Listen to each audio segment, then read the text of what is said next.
이 아이를 받아주실 분이 계실까요? 검은 구름이 하늘을 뒤덮은 그날 저녁, 전라남도의 작은 강가 마을인 남강리에는 폭우가 쏟아졌다. 천둥 소리와 바람이 뒤섞여 마치 하늘이 울부짖는 듯한 소리가 골목을 울렸다. 마을 사람들은 서둘러 장독대를 덮고 가재도구를 지붕으로 옮기며 태풍 대비에 분주했다. 그런 가운데 마을 가장 깊숙한 끝자락 강을 마주한 작은 초가집 안에서 박복래 할머니는 혼자 조용히 문살을 닫고 있었다. 제발 이번엔 지붕이 안 날아갔으면 좋겠구나. 복래는 혼잣말을 내뱉으며 촛불을 덮은 손을 떼었다. 혼자 산 지 벌써 30년이 넘었고 강이 범람할 때마다 집이 떠내려갈까. 두려운 밤이 한두 번이 아니었다. 그날 밤도 평소와 다름없이 집불에 고구마를 익히던 중 어디선가 아기의 울음소리가 들려왔다. 처음엔 바람소리겠거니 했다. 바람에 날린 대나무 잎이 부딪히는 소리, 마을 어귀 개 짖는 소리, 그것쯤으로 생각했다. 하지만 그 울음은 멈추지 않고 점점 가까워지고 있었다. 그것은 분명히 강가 쪽에서 들리는 울음이었다. 복래는 심장이 두근거리는 것을 느끼며 급히 낡은 우비를 걸치고 금이 간 등유 램프를 들었다. 바람이 불어와 램프는 곧 꺼졌고 그녀는 손끝의 감각만으로 발걸음을 옮겼다. 강가에 도착한 순간 번개가 하늘을 가르며 주변을 잠시 밝게 비쳤다. 그 순간 복래는 물살 위에 떠있는 작은 대나무 바구니를 보았다. 기이하게도 바구니는 거센 물살 속에서도 전복되지 않고 있었다. 바구니 안에는 발가벗은 갓난아이가 들어있었다. 차가운 비에 젖은 채 벌겋게 달아오른 얼굴로 온몸을 떨며 울고 있었다. 복래는 얼어붙은 듯 한참을 서 있다가 곧장 물에 뛰어들었다. 진흙이 발을 잡아당기고 물살이 몸을 휘감았지만 그녀는 아랑곳하지 않았다. 바구니를 조심스레 끌어안고 가까스로 물가로 올라왔다. 아이의 울음은 작지만 깊었다. 마치 이 세상에서 버림받았음을 아는 듯한 울음이었다. 집으로 돌아온 복래는 촛불을 다시 붙이고 아이의 몸을 조심스레 닦아주었다. 부드러운 천으로 물기를 닦고 자신이 아끼던 한복 속 저고리를 찢어 아이에게 감싸주었다. 그 순간 아이의 목 뒤에 있는 이상한 점을 발견했다. 붉은 연꽃 모양의 점, 마치 누군가 일부러 새겨놓은 듯한 정교함과 신비함이 느껴졌다. 이 아이, 평범한 아이는 아니구먼. 복래는 중얼이며 촛불에 더 가까이 들여다봤다. 연꽃점의 가운데에서 반짝이는 빛이 어른거렸다. 그날 밤 복래는 아이를 방 안 깊은 곳에 숨겨놓았다. 온 마을이 폭우로 정신없었기에 그녀의 집에서 무슨 일이 일어나고 있는지 눈치챈 이는 아무도 없었다. 다음 날 아침 마을 사람들이 논에 빠진 별을 건지느라 분주할 때 복래는 쌀 한 도에와 고등어 한 마리를 들고 면사무소에 갔다. 얼굴이 익은 동네 면장의 부인에게 슬쩍 말했다. 저기 조카 딸내미가 사정이 안 좋아져서 잠시 애를 맡게 됐어요. 이름은 강현이라고 하죠. 강현. 조용한 밤 꿈속에서 복래가 본 이름이었다. 연꽃이 피어있는 호수 옆에서 어떤 작은 손이 그녀의 손을 꼭 잡고 있었다. 복래는 그렇게 그 아이에게 이름을 지어주었다. 조용하지만 부드러운 강한 뜻을 가진 이름이었다. 마을 사람들은 처음엔 이상하다는 듯 쳐다보았지만 곧 복래의 따뜻한 마음에 고개를 끄덕였다. 그러나 그 이름이 마을에 완전히 받아들여지기까지는 시간이 필요했다. 사람들은 속으로만 속삭였다. 어디서 온 아인지도 모르는데 저 할머니는 무섭지도 않나 봐. 하지만 복례는 개의치 않았다. 자신이 선택한 일이었고 그 선택에 책임을 질 준비가 되어 있었다. 아이는 자라며 말을 배우고 복례를 할머니라 부르기 시작했다. 그 목소리엔 어딘가 묘한 울림이 있었다. 마치 이 세상의 슬픔을 다 알아버린 듯한 조숙한 목소리였다. 그렇게 비오는 밤 강가에서 시작된 그들의 인연은 이 작은 마을의 운명을 서서히 바꾸어 가기 시작했다. 봄이 지나고 여름이 오자 남강리에는 모내기로 분주한 계절이 시작되었다. 아이 강연은 이제 4살이 되었다. 또래 아이들보다 키는 작지만 눈빛은 유난히 깊었다. 할머니 박복례는 그런 손자의 손을 잡고 매일같이 마을 우물가에 나갔다. 양동이를 이고 강현은 작은 바구니를 들고 걸었다. 그들의 모습은 이제 마을 사람들에게 익숙해졌지만 여전히 속마음은 알 수 없었다. 어느 날 마을 회관 앞에서 다른 아이들이 모여 연을 날리고 있었고 강현은 용기 내어 다가갔다. 그러나 다가가자마자 누군가 뒤에서 쑥스럽게 속삭였다. 저기 강현이잖아. 물에 떠밀려온 애. 아이들이 킥킥대며 웃었다. 그 소리에 강현은 주먹을 꼭 쥐었지만 아무 말도 하지 않았다. 복례 할머니의 말이 떠올랐기 때문이다. 어른이 되는 건 화를 낼 때 가만히 있는 것도 배워야 하는 거야. 그러나 그날 저녁 할머니는 강현이 평소보다 말을 아끼고 밥도 반쯤 남긴 것을 보고 눈치를 챘다. 조심스레 묻자 강현은 처음으로 울음을 터뜨리며 말했다. 내가 왜 남들이랑 다르게 태어났어? 왜 물에서 나왔어? 복례는 아들의 말없는 울음보다 더 고통스러웠다. 그녀는 방 안 깊숙한 곳에서 오래된 나무 상자를 꺼냈다. 그 안에는 작고 빛바랜 은반지가 들어있었다. 중앙엔 연꽃 문양이 새겨져 있었다. 이게 네가 처음 왔을 때 바구니 안에 있던 거야. 누가 너를 버린 건지 왜 이걸 남긴 건지는 모르겠지만 할미는 그날부터 너를 아들처럼 생각했단다. 강현은 작고 떨리는 손으로 반지를 받았다. 따뜻한 감촉이 손끝에서 전해져 왔다. 마치 자신을 지켜주는 무언가가 존재하고 있다는 신호 같았다. 그럼 나는 왜 이 마을에서 나를 좋아하지 않아? 아이는 다시 물었다. 복례는 조용히 이마를 쓰다듬었다. 그건 사람들이 아직 몰라서 그래. 네가 어떤 아이인지. 하지만 언젠가는 다 알게 될 거야. 강현이는 어떤 상황에서도 착하고 따뜻한 아이라는 걸. 그날 밤 복례는 오래된 장롱에서 정성껏 손으로 수놓은 손수건을 꺼내 강현의 베개 밑에 넣어주었다. 손수건에는 연꽃 2송기가 나란히 새겨져 있었고 그 아래 작은 글씨로 강하게 그리고 부드럽게라고 써 있었다. 그건 복례가 오랫동안 마음에 품어온 문장이었다. 며칠 뒤 마을의 연등 축제가 열렸다. 모든 아이들이 부모와 함께 연등을 들고 마을 앞 강변에 나가 불을 띄우는 날이었다. 복례는 강현의 손을 잡고 작은 등을 들었다. 등이 바람에 살짝 흔들릴 때 복례는 말했다.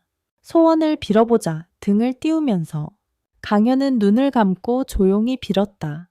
나를 받아주는 세상이 되기를. 등이 강 위를 떠가고 다른 아이들의 등 사이로 조용히 흘러갔다. 복례는 그 모습을 한참 바라보며 중얼거렸다. 이 아이가 어디서 왔든지 간에 나는 이 아이를 내 손으로 키우겠다는 약속을 하늘에 했다. 밤이 깊어가고 연꽃 문양의 반지가 달빛에 반짝이며 아이의 손가락에서 작게 울렸다. 그것은 어쩌면 아직 시작되지 않은 어떤 운명의 예고일지도 모른다. 여름이 끝나갈 무렵 남강리는 붉은 노을이 자주 깃드는 계절이 되었다. 벼들이 고개를 숙이고 벌레 소리가 마당 끝까지 들려오는 저녁이면 박복래 할머니의 초가집 앞마당에는 강연이 조용히 앉아 있었다. 손에는 숯 조각 하나, 발밑에는 마른 흙 위에 그려진 무수한 그림들. 처음에는 단순한 연꽃이었다. 강연은 그 점 자신의 목 뒤에 새겨진 연꽃좀 모양을 수없이 되풀이해 그렸다. 이어서는 닭, 강아지, 장독대, 우물가, 그리고 복래 할머니. 강연이 그리는 복래는 늘 땀에 젖은 이마와 푸근한 미소를 짓고 있었다. 할머니는 몰래 뒤에서 그 모습을 보고 혼자 웃음 짓곤 했다. 그러던 어느 날 할머니는 마당 한쪽 구석에 엎드려 그림을 그리고 있는 강연에게 다가갔다. 아이의 시선은 손끝에 집중되어 있었고 입술은 살짝 깨물고 있었다. 뭐 그리고 있니, 강연아? 강연은 아무 말 없이 옆으로 몸을 비켰다. 마른 흙 위에 그려진 그림에는 할머니가 아궁이에 불을 지피는 장면이 담겨 있었다. 허리가 굽은 모습, 머리에 두른 하얀 수건, 그 옆에서 작은 아이가 물동이를 들고 서 있는 모습. 복래는 한참 동안 말을 잇지 못했다. 그림 속의 그녀는 현실보다 더 따뜻했고 눈빛은 그림에서도 살아 움직이는 것 같았다. 눈시울이 뜨거워졌다. 그녀는 조용히 아이 옆에 앉아 아이의 머리를 쓰다듬었다. 너는 참 손이 마음을 잘 그린다. 그날 밤 복래는 밤새 뒤척이며 잠을 이루지 못했다. 마을 사람들의 시선 속삭임 강연에 소구름까지 모두 가슴속을 긁는 것 같았다. 그녀는 문득 생각했다. 이 아이가 이 마을에 뿌리 내릴 수 있으려면 내가 더 단단해야겠구나. 다음날 아침 복래는 손수 만든 고구마떡 한 접시와 담근 된장을 가져가 마을 입구 작은 가게 아주머니에게 인사를 건넸다. 그날부터 복래는 마을 사람들과 더 자주 눈을 맞췄고 아이를 데리고 마을 행사에도 하나둘씩 나가기 시작했다. 어느 날은 마을회관 벽에 그려진 오래된 벽화가 허물어져 있었고 마을 이장이 말했다. 이거 누가 좀 새로 그려줄 사람이 없을까? 그 말을 들은 복래는 강연을 가리켰다. 우리 손주가 그림 좀 그릴 줄 아는데 시켜볼까요? 처음엔 다들 웃었다. 하지만 강연이 그린 첫 선 하나에 모두가 숨을 멈췄다. 손놀림은 서툴렀지만 세 개의 배합과 선의 감정은 놀랄 만큼 깊었다. 한참을 본 마을 이장이 고개를 끄덕였다. 얘 눈이 있네. 계속 해보게. 며칠 후 회관벽엔 강연이 새로 그린 벽화가 걸렸다. 장독대 옆에서 웃고 있는 할머니 연등을 들고 강가를 걷는 아이들, 논에 선 허수아비와 연꽃이 핀 작은 강물. 그것은 그저 벽화가 아니라 남강리의 기억이었다. 그 벽화를 본 아이들은 처음으로 강연에게 다가와 물었다. 너 이거 다 혼자 그린 거야? 강연은 고개를 끄덕였다. 그림 잘 그린다. 나도 연 그리는 법 좀 가르쳐줘. 그날 저녁 복래는 말없이 저녁상을 차렸다. 두부 된장찌개, 가지볶음, 고등거조림. 그리고 강현의 그릇엔 유난히 밥을 가득 담았다. 강현은 그걸 알아채고 물었다. 왜 이렇게 많이 줘? 복래는 웃으며 말했다. 오늘은 네가 누군가에게 손 내민 날이니까. 강현은 말없이 밥을 먹었다. 한 숟갈 또 한 숟갈. 식탁 위 등불이 아이의 얼굴을 부드럽게 비췄다. 그리고 그날 밤 처음으로 강현은 자기 방 벽에 그림 하나를 남겼다. 그것은 두 개의 손이 맞닿은 그림이었다. 한 손은 주름지고 거칠었고 한 손은 작고 여렸다. 그 손이 서로를 향해 뻗어 있었고 그 위로는 연꽃이 피어 있었다. 그리고 그 아래 작은 글씨. 내 이름은 강현. 내가 그린 세상은 따뜻하다. 한가위가 다가오던 그해 가을 남강리엔 오랜만에 웃음소리가 돌았다. 마을 곳곳엔 햅쌀 향이 돌고 장독대 위엔 햇볕에 말린 고추와 깨짚이 한가득 널려 있었다. 마을 여성회는 송편을 빚고 아이들은 등불을 들고 골목을 뛰놀았다. 하지만 강현은 마을 축제 날이 다가올수록 말수가 줄었다. 복내는 눈치챘다. 아이가 혼자인 것을 느끼고 있다는 걸. 추석인데 엄마는 없고 아빠도 없고 난 왜 혼자야? 강현은 낮게 중거렸다. 복내는 대답 대신 조용히 아이의 옆에 앉아 호박죽을 저었다. 강현아, 네가 어디에서 왔든 간에 이 집에서만큼은 혼자가 아니다. 오늘은 할미가 내 어머니고 네 아버지고 너의 온 집안이야. 그날 밤 남강리 마을회관 앞에 큰 연등이 걸렸다. 어린이들이 손에 손을 잡고 마을을 돌며 중추절 노래를 부르기 시작했다. 둥근 달아 밝은 달아 이 밤을 밝혀줘요.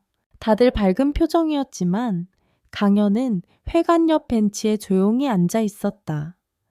손엔 조그만 연등이 하나 들려 있었고 그 안엔 자그마한 연꽃 문양이 그려져 있었다. 그것은 강현이 직접 만든 등불이었다. 복내는 멀리서 그 모습을 지켜보다가 조심스럽게 아이 옆에 앉았다. 이 연등 네가 직접 만든 거야. 내가 좋아하는 꽃으로. 그럼 우리 둘이 소원 빌까? 할머니는 무슨 소원 빌고 싶어? 복내는 하늘을 올려다보며 한참을 침묵했다가 대답했다. 네가 더는 자신을 숨기지 않고 네가 누구인지 당당하게 말할 수 있는 날이 오기를. 강현은 고개를 끄덕였다. 그리고 조심스레 말했다. 그럼 난 내가 연꽃처럼 살 수 있기를 빌게요. 진흙에서 자라지만 깨끗하게 피어나는 꽃처럼요. 그 말에 복내는 눈시울이 붉어졌다. 아이가 몇 살인지 잊을 만큼 깊은 말이었다. 그날 밤 마을 사람들은 회관 안에 모여 송편과 식혜를 나누었다. 강현은 조용히 구석에 앉아 있었고 어느새 몇몇 아이들이 다가왔다. 너 그림 잘 그리잖아. 우리한테도 등 만들어 줄래? 강현은 눈을 동그랗게 떴다. 그저 고개를 끄덕였을 뿐인데 아이들은 환하게 웃었다. 내년엔 우리 같이 만들자. 그 말은 강현에게 너무도 낯설면서도 따뜻한 말이었다.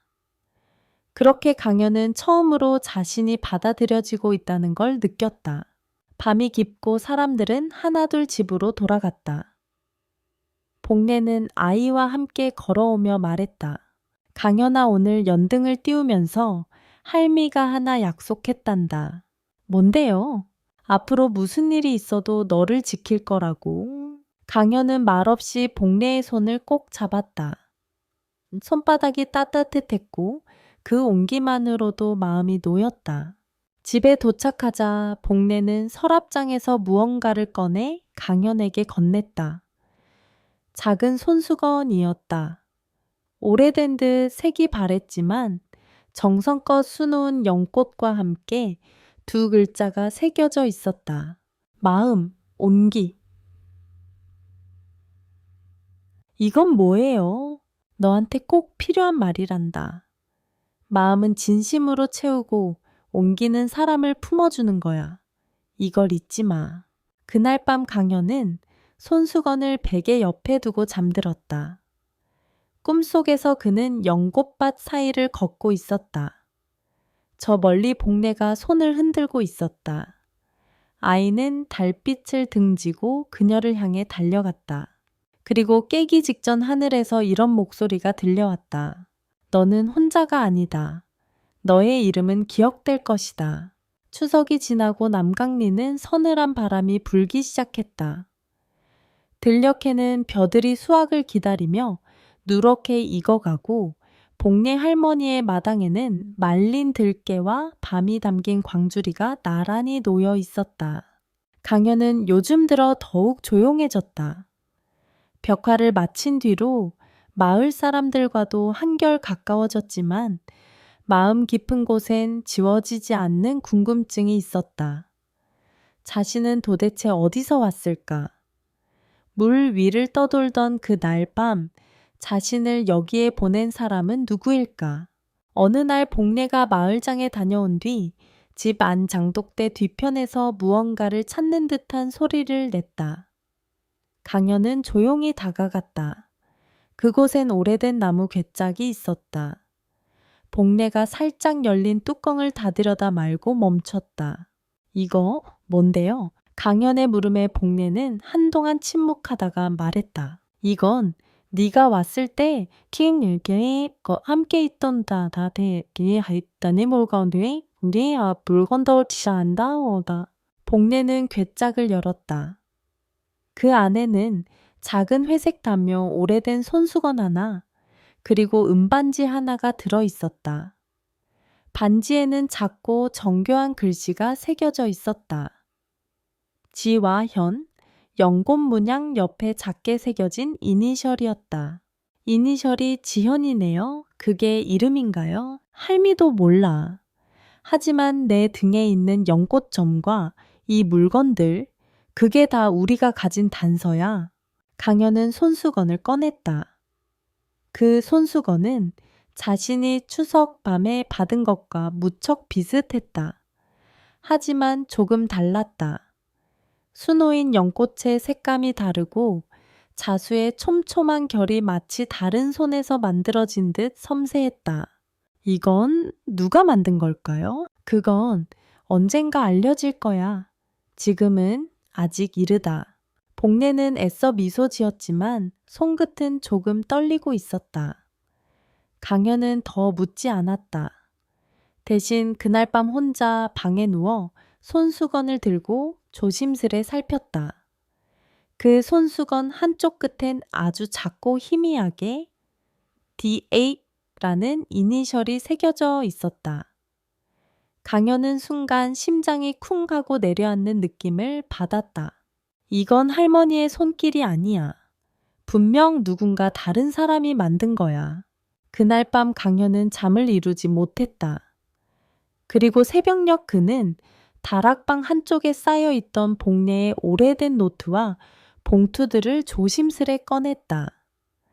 그 안에는 지난 수년간 복례가 써 내려간 일기와 사진들이 담겨 있었다.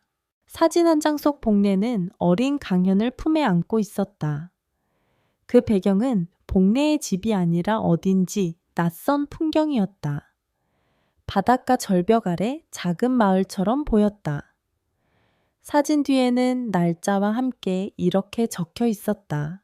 남해 초입 9월, 이 아이와 함께한 첫 바닷바람. 강현은 숨을 삼켰다. 복례는 그동안 강현과 함께 다닌 곳, 그가 자란 모습, 마을 사람들의 반응까지 모두 기록하고 있었던 것이다. 그것은 단순한 추억이 아니라 어떤 진실에 다가가기 위한 준비 같았다. 그리고 일기 한 귀퉁이에 복례의 글씨로 이렇게 적혀 있었다. 어느 날 진실을 마주해야 할 아이를 위해 나는 이 모든 것을 남긴다. 비록 피는 다르지만 내 마음은 진짜였다고. 그 문장을 읽은 순간 강현의 눈에서는 뜨거운 무언가가 뺨을 타고 흘러내렸다. 그는 문득 깨달았다. 자신이 찾고 있는 것은 단순한 출생의 비밀이 아니라 어디에 뿌리 내릴 것인가에 대한 대답이었다. 그날 아침 복례가 일어나 마루에 나갔을 때 강현은 마당 한가운데 서 있었다. 손엔 두 장의 손수건을 들고 있었다. 하나는 복례가 준 것, 하나는 상자에서 찾은 것. 할머니 제가 어디서 왔든 누가 날 낳았든 여기에 있을게요. 여기가 제 자리니까요. 하지만 언젠가 그 연꽃의 주인을 만나야 할 것 같아요. 복례는 그 말을 들은 뒤 아무 말도 하지 않았다. 대신 조용히 아이의 어깨를 안았다. 그리고 속삭였다. 그래, 그게 네 마음이라면 할미는 지켜줄게. 어디까지 가든 혼자라고 느끼지 말아라. 가을바람이 마당을 가로질렀고 강현은 그 자리에서 고개를 끄덕였다. 그리고 마음속으로 작은 결심을 품었다. 나는 찾을 것이다. 내 이야기를, 나의 시작을. 하지만 나의 집은 이곳에 남는다.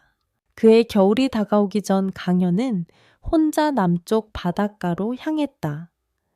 복례는 조용히 배웅했다. 떠나는 아들의 뒷모습에 대고 말없이 작은 손을 흔들었다. 손에는 강현이 몇 밤을 세워 만든 조각 연꽃 목걸이가 들려 있었다. 복례는 그것을 자신이 만든 손수건과 함께 작은 상자에 넣어 건넸다. 이건 네가 가는 길에 필요한 조각이 될 거야. 남해의 작은 어촌마을 두음포는 복례의 사진 속 풍경과 정확히 닮아 있었다. 조용한 폭우 바람에 흔들리는 창포, 그리고 낮게 깔린 해무. 강현은 마치 오래전 기억의 한 장면 속으로 들어간 듯한 기분이 들었다. 처음 방문하는 곳임에도 이상하게 낯설지 않았다.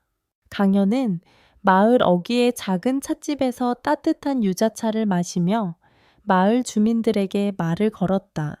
혹시 이 손수건 아며? 손수건 아시는 분 계세요? 강현은 자신이 가진 2개의 손수건을 조심스럽게 꺼냈다. 하나는 복례가 준 것, 또 하나는 연꽃과 DH라는 이니셜이 수놓아진 것이다. 한 노부인이 그것을 한참 바라보다가 말했다.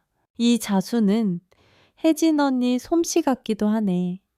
그 사람 예전에 이 마을 살았지. 조용하고 손재주 좋기로 소문났었어. 지금은 어디 사시나요?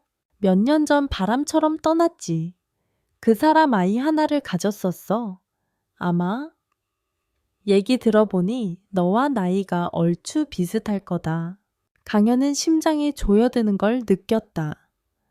그의 추정이 맞다면 손수건의 주인은 자신과 아주 깊은 관련이 있을 것이다. 그는 즉시 노부인이 가리킨 길을 따라 마을 너머 외딴 집으로 향했다. 폐가처럼 보이는 작은 집 앞에는 바닷물에 부식된 편지함이 하나 놓여 있었고 그 위에는 희미한 글씨로 혜진이라 적혀 있었다. 집 안은 오랫동안 사람이 드나들지 않으던 듯 조용했다. 먼지가 쌓인 선반 벗겨진 벽지, 그리고 마른 꽃이 꽂힌 유리병 하나. 그러나 책상 위에는 놀랍게도 낯선 사진 한 장이 남아 있었다. 그 사진 속엔 한 여인이 아기를 안고 바닷가에 서 있었다. 여인의 얼굴은 희미하지만 눈매는 어디선가 본 듯 익숙했다. 그리고 아이는 분명 어릴 적 자신의 얼굴이었다. 강현은 떨리는 손으로 사진을 들고 바깥으로 나왔다. 그 순간 누군가 그의 등을 살짝 쳤다. 돌아보니 복례 할머니가 보낸 편지 봉투를 쥔 우체부가 서 있었다. 이거 박복례 할머니께서 이 주소로 보내셨던 편지인데 수취인이 없어 보관되던 중이었습니다. 혹시 당신이 맞는다면 지금 드리겠습니다. 봉투에는 복례의 글씨로 짧게 쓰여 있었다. 강현아, 이 편지가 너에게 닿는다면 언젠가 너는 알게 되겠지. 혈연보다 마음이 먼저일 때도 있다는 걸. 봉투 안에는 편지와 함께 오래된 은반지 하나가 들어 있었다. 강현이 갖고 있던 반지와 완전히 동일한 다만 그 반지에는 이니셜이 반대편에 새겨져 있었다. AJ, 혜진. 그 순간 모든 조각이 맞춰졌다. 연고점 은반지 손수건, 그리고 복례가 그동안 숨겨왔던 긴 세월. 그는 여전히 바닷물처럼 흔들리고 있었지만 가슴 속 깊은 곳에서는 어느새 조용한 파도가 출렁이고 있었다. 그날 밤 강현은 그 폐가 옆바위에 앉아 바다를 바라보았다. 파도는 끊임없이 밀려오고 연꽃 모양의 반지는 달빛을 받아 작게 반짝였다. 내가 누구인지 이제 조금은 알 것 같아. 하지만 나를 사람으로 만든 건 정작 그 진실이 아니었어. 강현은 혼잣말을 내뱉었다. 진실은 중요했다. 그러나 더 중요했던 건 그 진실을 어떻게 품고 살아갈 것인가였다. 그는 바다를 등지고 일어섰다. 자신의 이야기를 마저 이어가기 위해, 그리고 복례가 기다리는 집으로 돌아가기 위해. 남해 바닷가를 떠난 강현은 느린 기차를 타고 남강리로 돌아왔다. 겨울이 성큼 다가온 시기였다. 노는 모두 누렇게 비워졌고 산자락엔 첫서리가 내려앉아 마을 전체가 조용히 숨을 죽인 듯 했다. 기차 창밖으로 스치는 풍경 속엔 낯설게 느껴지던 마을도 있었고 이제는 그립게 다가오는 마을도 있었다. 강현은 자신이 떠나온 그곳 복례가 기다리는 집을 향해 걸음을 옮겼다. 마을 어귀에 도착하자 몇몇 아이들이 소리쳤다. 강현이다. 아이들이 달려와 그를 둘러쌌다. 예전 같았으면 조용히 웃고 지나쳤을 터였지만 이번엔 강현이 먼저 말했다. 연만들기 아직 하고 있어. 아이들은 동시에 고개를 끄덕이며 웃었다. 이번 겨울 연등은 네가 앞장서야 해. 아이들의 말에 강현은 가볍게 고개를 끄덕였다. 그리고 마을 끝자락 그가 처음 머문 작은 초가집 앞에 섰다. 마당에는 고추가 바짝 말라 있었고 복례는 여전히 그 위에 천을 덮고 있었다. 할머니! 복례는 고개를 돌렸다. 잠시 멈추고 아무 말 없이 아이를 바라봤다. 그 침묵은 몇 계절을 품고 있었다. 그리고 이내 복례는 담담한 목소리로 말했다. 배고프지 고구마죽은 아까 끓였단다.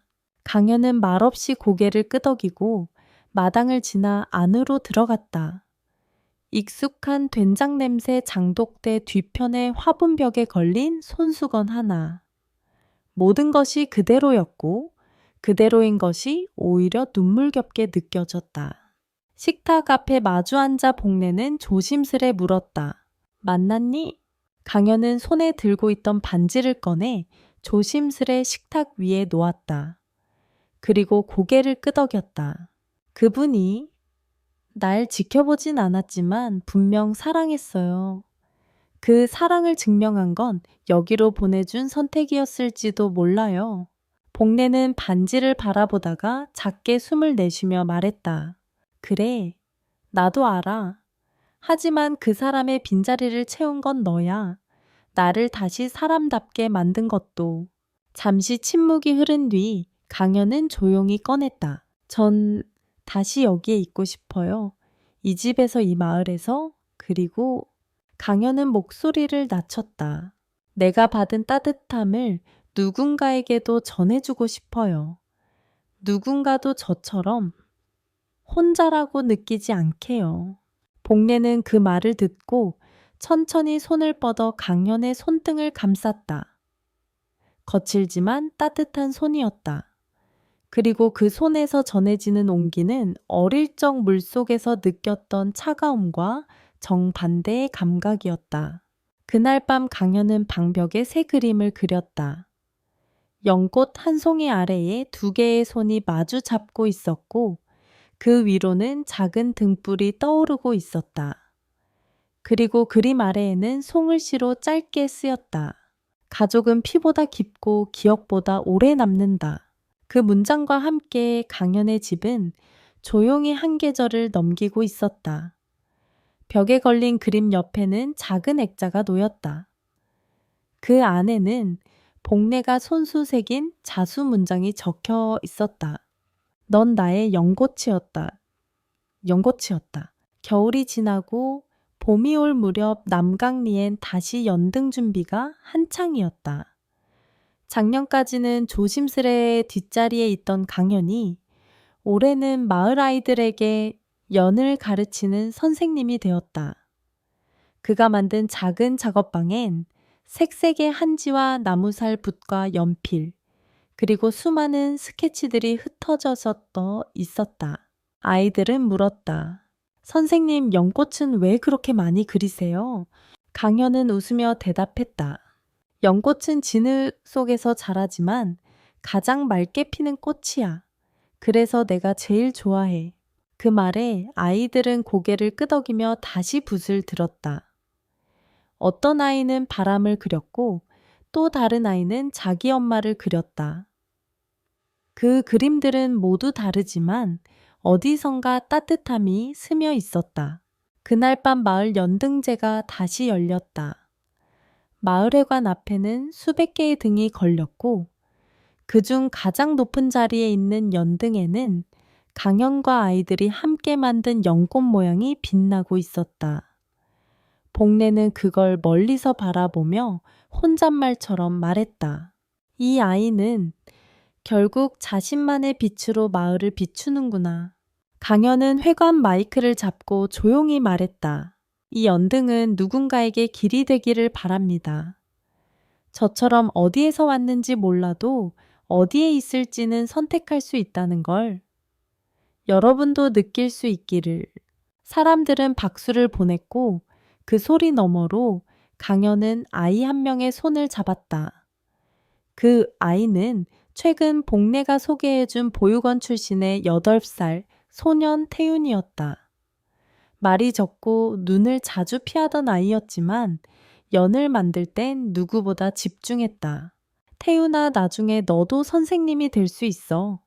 그땐 너처럼 외로운 아이들에게 등을 만들어주자. 태윤은 조용히 고개를 끄덕였다. 밤이 깊어질수록 등불은 더욱 빛났고 강가를 따라 흘러가는 작은 등 하나하나에는 마을 사람들의 소원이 담겼다. 어떤 이는 건강을, 어떤 이는 화해를, 어떤 이는 새로운 시작을 빌었다. 복례는 마지막으로 남은 연등 하나를 들고 조심스럽게 강물 위에 띄웠다. 그리고 눈을 감고 마음속으로 속삭였다. 현아, 너와 내가 만든 이 집, 이 마을, 이 마음이 누군가에게도 집이 될 수 있기를. 등은 천천히 떠내려가며 다른 수많은 연등 사이로 스며들었다. 그 순간 강현은 복례의 옆에 다가와 함께 물가에 앉았다. 할머니, 우리 이제 두 사람이 아니라 마을이 되었네요. 복례는 조용히 웃었다. 가족은 때로 둘만 있어도 충분했지만 네가 만들어준 건 훨씬 더 크고 따뜻한 거란다. 밤하늘에 별이 하나둘 뜨고 바람은 부드럽게 등을 어루만졌다. 연등들은 반짝이며 흘러갔고 연꽃이 그려진 가장 큰 연은 조금도 흔들리지 않고 중심을 지키고 있었다. 그것은 단지 마을의 상징이 아니었다. 살아있는 기억물, 위의 마음, 그리고 다음 세대로 전해지는 사랑이었다. 그날 이후 남강리에는 이런 말이 생겨났다. 연꽃 아래에서 태어난 아이는 등불로 마을을 밝혀준다. 그리고 그 이야기는 지금도 누군가의 손에 쥐어진 연 속에 조용히 이어지고 있다.